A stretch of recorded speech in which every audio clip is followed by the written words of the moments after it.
Dalam sejarah sebuah bangsa, kadang ada loh momen-momen singkat yang dampaknya luar biasa besar.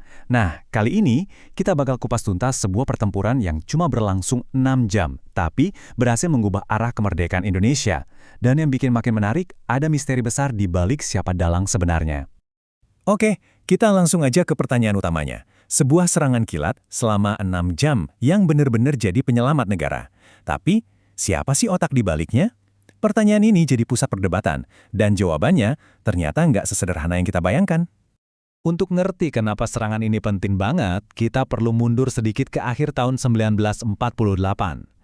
Ini adalah masa-masa paling kritis buat Republik Indonesia. Bayangin aja situasinya tuh udah genting banget, harapan udah hampir nggak ada. Jadi gini, tanggal 19 Desember 1948, Belanda melancarkan operasi militer gede-gedean yang mereka sebut Operasi Gagak. Cuma dalam hitungan jam, Yogyakarta, yang waktu itu jadi ibu kota sementara, langsung jatuh. Lebih parahnya lagi, para pemimpin kita, termasuk Soekarno dan Hatta, ditangkap.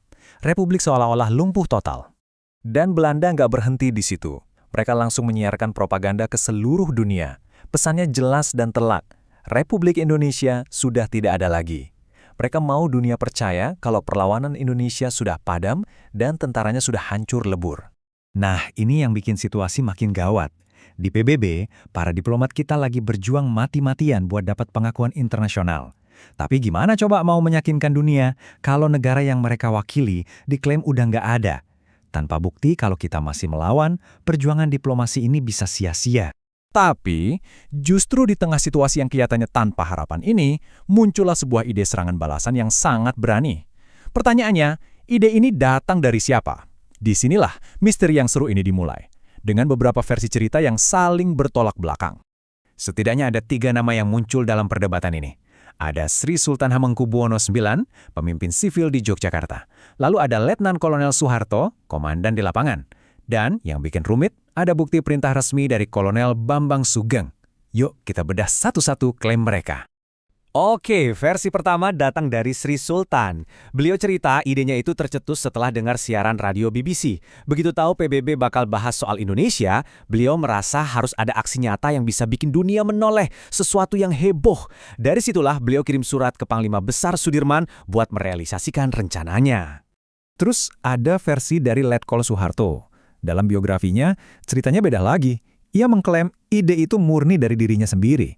Dia lihat para diplomat kita di PBB kalah debat, terus dia kayak dapat ilham gitu. Idenya bikin serangan nekat di siang hari, biar dunia lihat kalau TNI itu masih ada dan kuat. Tapi, misteri ini jadi makin dalam karena ada bukti fisik yang kuat. Para sejarawan nemuin surat perintah resmi di Arsip Nasional. Isinya jelas banget, perintah buat Soeharto untuk nyiapin serangan besar-besaran. Ini nunjukin kalau serangan itu bukan ide dadakan, tapi instruksi terencana dari atasan. Coba deh kita lihat struktur komandonya biar lebih jelas. Soeharto itu posisinya komandan lapangan. Di atasnya ada Kolonel Bambang Sugeng. Di atasnya lagi ada Kolonel Nasution, sampai ke puncaknya Panglima Besar Sudirman.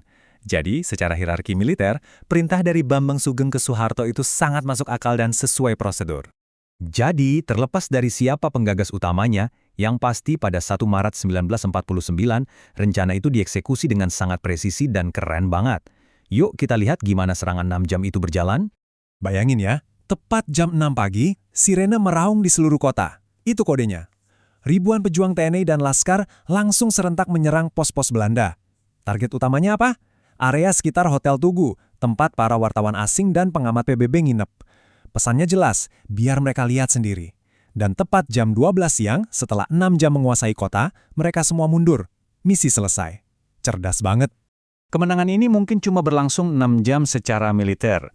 Tapi secara politik dan diplomasi, wah dampaknya ini yang mengubah segalanya. Benar-benar jadi game changer. Terus gimana caranya berita ini bisa menyebar ke seluruh dunia? Kan komunikasi dikontrol Belanda. Nah, disinilah kejeniusannya. Ada sebuah radio gerilya yang disembunyikan di perbukitan Gunung Kidul. Dari sana, berita dipancarkan ke India, baru deh disebarin ke seluruh dunia. Kontrol informasi Belanda berhasil ditembus. Cuma butuh 6 jam. Bayangin, dalam 6 jam itu, semua propaganda Belanda yang bilang Republik udah nggak ada, langsung rontok. Dunia jadi tahu, Indonesia masih ada, dan tentaranya masih terus berjuang. Efeknya langsung terasa. Nggak pakai lama.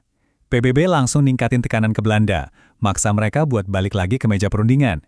Ini yang kemudian membuka jalan ke konferensi meja bundar. Dan puncaknya, 27 Desember 1949, Belanda akhirnya mengakui kedaulatan Indonesia. Oke, sekarang kita balik lagi ke misteri di awal tadi. Kok bisa ya, satu peristiwa yang sama, yang melibatkan banyak orang, narasinya bisa berubah-ubah dari waktu ke waktu?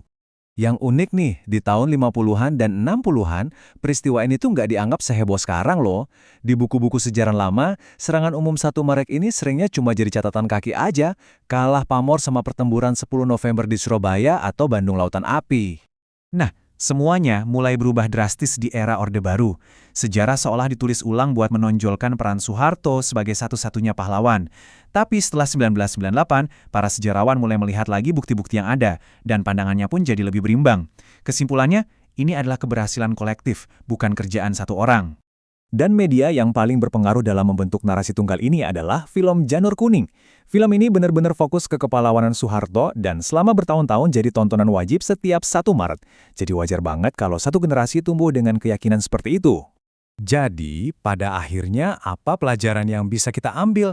Serangan umum 1 Maret ini nunjukin kekuatan kolaborasi, gabungan antara ide cemerlang, perintah yang jelas, dan eksekusi yang berani. Mungkin pertanyaannya bukan lagi siapa pahlawan satu-satunya, tapi lebih ke bagaimana berbagai elemen bangsa bisa bersatu di saat genting untuk mengubah sejarah. Karena seringkali kebenaran dan kemenangan sejati ada dalam kerjasama.